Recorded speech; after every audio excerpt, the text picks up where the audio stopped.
പ്രശാന്ത് കൃഷ്ണ നമുക്കൊപ്പം ഉണ്ട്. തിരുവനന്തപുരത്തെ സ്ഥാനാർത്ഥികൾ ഏതൊക്കെ ദേവാലയങ്ങളിലാണ്? പ്രശാന്ത്, സജീവമായി വിശ്വാസികളെ പ്രാർത്ഥന കഴിഞ്ഞിറങ്ങുമ്പോൾ അവരെ വരവേൽക്കാൻ നിൽക്കുന്ന സ്ഥാനാർത്ഥികളാണ്.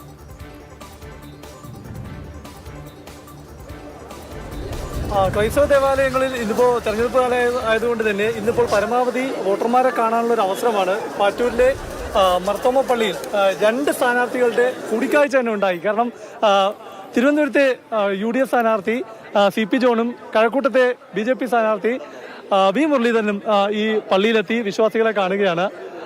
മുരളീധര, എല്ലാവരെയും കാണാനുള്ളൊരു അവസരം ഈ ഞായറാഴ്ച.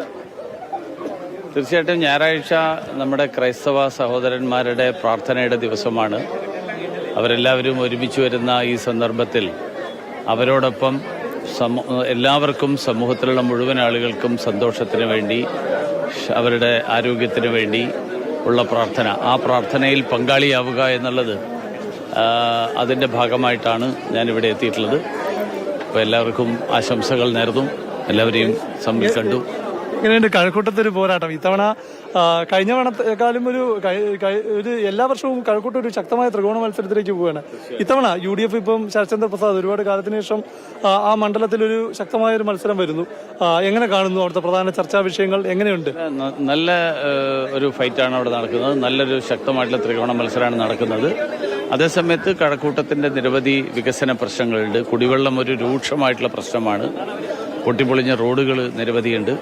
അതിനൊക്കെ പരിഹാരം കണ്ടെത്തുക എന്നുള്ളതാണ് ഈ തെരഞ്ഞെടുപ്പിൽ ഞങ്ങൾ മുന്നോട്ട് വെക്കുന്ന കാര്യം. ഈ ഒരു അവസരത്തിൽ ഒരു കാര്യം കൂടി ചോദിക്കുന്നത്, ഇന്നലെ മുഖ്യമന്ത്രി മാധ്യമങ്ങൾക്കൊക്കെ നൽകിയ ഇന്റർവ്യൂവിലൊക്കെ പറയുന്നുള്ളത് ഇത്തവണ BJP ഒരു സീറ്റിലും ജയിക്കില്ല എന്നാണ് മുഖ്യമന്ത്രി പറയുന്നത്. 2021 മുഖ്യമന്ത്രി പറഞ്ഞു ഉള്ള നിയമത്തെ അക്കൗണ്ട് കൂടി പൂട്ടുമെന്ന് പറഞ്ഞു. ആ സ്ഥിതിയാണോ ഇത്തവണ? തെരഞ്ഞെടുപ്പ് സമയത്ത് എല്ലാ രാഷ്ട്രീയ പാർട്ടികളും അവരവരുടേതായിട്ടുള്ള ആഗ്രഹങ്ങളും അവരവരുടേതായിട്ടുള്ള പ്രതീക്ഷകളും പങ്കുവെക്കും. അതെല്ലാം പ്രാവർത്തികമാകണമെന്ന് നിർബന്ധമില്ല. BJP അപ്പോ എന്താണ് പ്രതീക്ഷ? കഴക്കൂട്ടത്തെ മാത്രമല്ല, മൊത്തത്തിലുള്ള BJPയുടെ ഒരു പ്രതീക്ഷ 2 ഡിജിറ്റ് ആണോ? BJPയെ സംബന്ധിച്ചിടത്തോളം ഈ തെരഞ്ഞെടുപ്പ് BJPക്ക് വരവറിയിക്കുന്ന ഒരു തെരഞ്ഞെടുപ്പായിരിക്കും. സുഹൃത്ത് ഈ CP ജോൺ ഇവിടെ ഉണ്ട്. CP ജോണും കണ്ടായിരുന്നോ?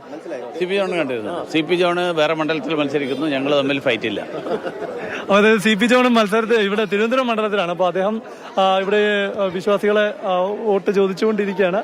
എല്ലാവരെയും കണ്ട് അദ്ദേഹം ഈ എല്ലാവരുമായുള്ള സൗഹൃദം പുതുക്കുന്നു. ഒപ്പം തന്നെ സ്ഥാനാർത്ഥികൾക്ക് എല്ലാവർക്കും നേരിട്ട് കാണാനുള്ള ഒരു അവസരം കൂടിയാണ്. CP ജോൺ ഇപ്പോൾ ഇവിടെ പുറത്തെത്തിയിട്ടുണ്ട്. നമുക്ക് അദ്ദേഹത്തോട് ചോദിക്കാം. തിരുവനന്തപുരം മണ്ഡലം എന്ന് പറയുമ്പോൾ വളരെ ശക്തമായൊരു മത്സരം, അതായത് അവസാനം വരെ ഒരു സസ്പെൻസ് നിലനിർത്തുന്ന, അതായത് സ്ഥാനാർത്ഥിയുടെ കാര്യത്തിൽ ഒരു സസ്പെൻസ് നിലനിർത്തിയ മണ്ഡലമാണ്. കാരണം BJP ഒക്കെ കഴിഞ്ഞ ദിവസമാണ് ഈ സ്ഥാനാർത്ഥിയെ തീരുമാനിച്ചതും പ്രഖ്യാപിച്ചതും. അപ്പോൾ ഒരു ചിത്രം വ്യക്തമായത് ഇന്നലെയാണ്. ഇന്നലെ ഈ സമയത്തിന് ശേഷമാണ് BJPയുടെ സ്ഥാനാർത്ഥി ചിത്രമൊക്കെ വ്യക്തമായത്. അതുകൊണ്ട് എങ്ങനെ സ്ഥാനാർത്ഥി ചിത്രമൊക്കെ തിരുവനന്തപുരത്ത് വ്യക്തമായി? അവസാനം വരെ കാത്തിരുന്നു. ഇന്നലെയാണ് BJPയുടെ ഒക്കെ സ്ഥാനാർത്ഥിയായത്. അതെ, ഇവിടെ പിന്നെ സ്ഥാനാർത്ഥികൾ അണിനിരന്നു കഴിഞ്ഞു. മത്സരം ശക്തമായ മത്സരം തന്നെയാണ്. അതിന് ഞാൻ നമ്മുടെ പ്രവർത്തകരോട് ഒരു കാര്യം പറയാനുള്ളത്, മത്സരമുണ്ട്, മത്സരമില്ല എന്ന് വിചാരിക്കരുത്. ലേറ്റായെന്ന് മാത്രമേ ഉള്ളൂ. അതുകൊണ്ട് വളരെ സജീവമായി ഇറങ്ങണം, നല്ലപോലെ വർക്ക് ചെയ്യണം, നല്ല ഭൂരിപക്ഷത്തിൽ ജയിക്കും. രണ്ട് കരമനകൾ തമ്മിലുള്ള ഏറ്റുമുട്ടലാണ് LDFിലും BJPയിലും. കരമന സുധീർ കരമനയും കരമന ജയനും. ഒരാള് വർഷങ്ങളായി ഇവിടെ രാഷ്ട്രീയക്കാരനാണ്, സിനിമാ രംഗത്തുള്ള ആള്. ടൈറ്റ് ഫൈറ്റ് ഉണ്ടോ? മുന്നണികൾ തമ്മിലാണ് മത്സരം. കരമലയാണെങ്കിലും കിള്ളിപ്പാലാണെങ്കിലും പ്രശ്നമൊന്നുമില്ല. അത് അവരവരുടെ പാർട്ടിയുടെ. ഞാൻ സ്ഥാനാർത്ഥികളെ കുറിച്ചൊന്നും കമന്റ് ചെയ്യും. എഡ്ജ് കിട്ടിയല്ലെങ്കിലും കുറച്ച് നേരത്തെ തന്നെ ഇറങ്ങാൻ ഭയങ്കരമായ എഡ്ജ് കിട്ടി. അത് എന്റെ പേരിലുള്ള എഡ്ജല്ല. UDF ഗവൺമെന്റ് വരണം, ഈ ഗവൺമെന്റ് പോണം, ഈ ഗവൺമെന്റിന്റെ കേന്ദ്രം ഇതാണല്ലോ.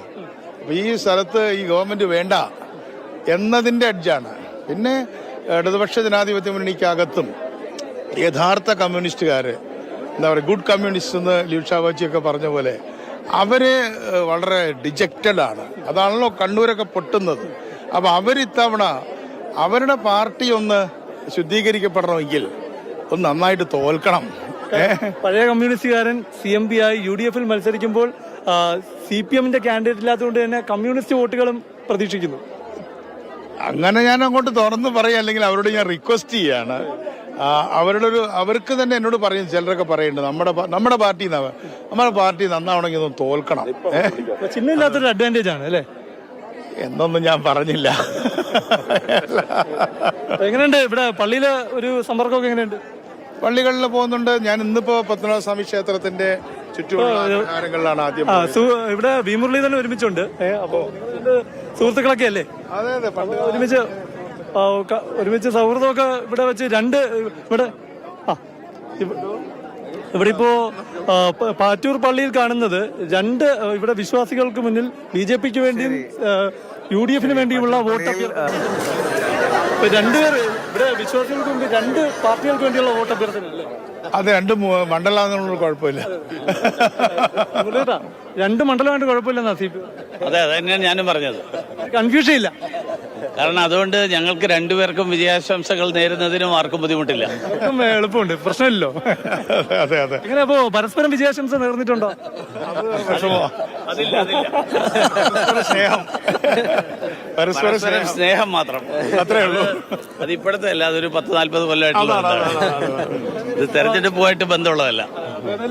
ഞാനുമായിട്ടേ വിദ്യാർത്ഥി സംഘടനാ രംഗത്തുള്ള സമയത്ത് ഞാൻ SFI ABP എന്നുള്ള പരിചയം, ആ പരിചയത്തിന്റെ സ്നേഹത്തിനോ ഒരു കുറവുമില്ല. പക്ഷെ രാഷ്ട്രീയത്തിൽ സൗഹൃദമില്ല, സൗഹൃദത്തിൽ രാഷ്ട്രീയമില്ല. ഞാൻ വേറെ ഇപ്പൊ ഇത്തവണ UDF വരൂ, ഇവരിപ്പോ അങ്ങനെയാണ് വോട്ട് ചെയ്യുന്നത്. അതെങ്ങനെയാ LDF ഭരണം അവസാനിക്കും. അവര് പറയുന്നു UDF ഭരണം അവസാനിക്കും. അവര് UDF വരുമെന്ന് പറയുന്നു. ഞാൻ പറയുന്നു BJPയുടെ അറൈവൽ, BJPയുടെ വരവറിയിക്കുന്ന തെരഞ്ഞെടുപ്പായിരിക്കും. രണ്ടുപേർക്കും ഒരു കാര്യത്തിൽ യോജിപ്പുണ്ടാവൂലേ? LDF മൂന്നാം പിണറായി ഭരണം വരുമോ ഇല്ലയോ? അതുണ്ടാവില്ല. അത് ഉറപ്പല്ലേ ഉണ്ടാവില്ല. ഒരു കാര്യത്തിൽ ഐക്യതയുണ്ട്, മൂന്നാം പിണറായി ഭരണം വരില്ല എന്ന കാര്യത്തിൽ രണ്ട് കൂട്ടർക്കും, അതായത് വി മുരളീധരനും CP ജോണിനും അഭിപ്രായ ഐക്യമുണ്ട്. ശരി, എന്തായാലും നല്ല കാഴ്ചകളാണ്.